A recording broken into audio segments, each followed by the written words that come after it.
শ্রদ্ধেয় সম্মানিত দর্শক, আপনারা দেখছেন বরাকের আওয়াজ। আমি ইলিয়াস আহমদ আপনাদেরকে স্বাগত জানাই।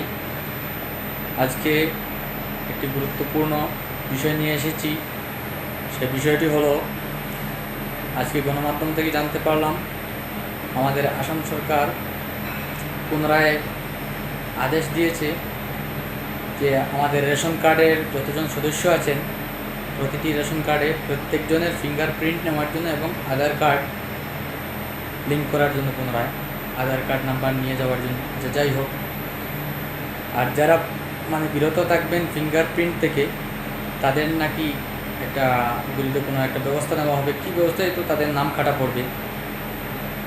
ঠিকই আছে, প্রায় 7-8 মাস পূর্বে আমরা সবাই ফিঙ্গারপ্রিন্ট দিয়েছি, আধার কার্ড লিঙ্ক করেছি, নানান সমস্যা। যাই হোক, এখন কথা হলো, আজকে যারা বাড়িতে আছেন, দেশে আছেন, তাদের তো কোনো সমস্যা নেই।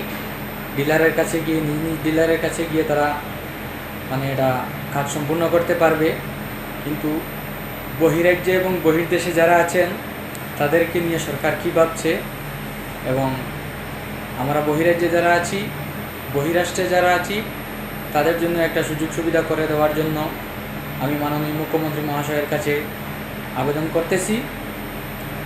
আমরা যারা বাইরে আছি তাদের একটা কোন প্রসেসে ফিঙ্গারপ্রিন্ট করা যাবে সেটা নিয়ে একটা রাস্তা খোলার জন্য, একটা ব্যবস্থা করার জন্য রাজ্য সরকারের প্রতি আমার অনুরোধ রইল। আর আপনারা সবাই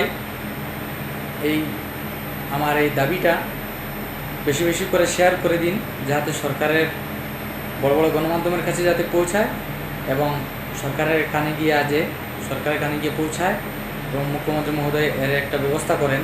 তা না হলে তো আমরা এমনিতেই তো অভাবের তাগিদে আমরা বহিরাজ্যে এসেছি, বহিরাষ্ট্রে এসেছি। অনেকজন লক্ষ লক্ষ মানুষ বহিরাজ্যে পাড়ি দিয়েছেন রোজগারের জন্য। আর তাদের যদি রেশন কার্ড থেকে নাম বাদ পড়ে, তাদের এই গরিবদের কী হবে উপায়, সে বিষয় নিয়ে একটু চিন্তা ভাবনা করার জন্য রাজ্য সরকারের প্রতি আমার অনুরোধ রইল।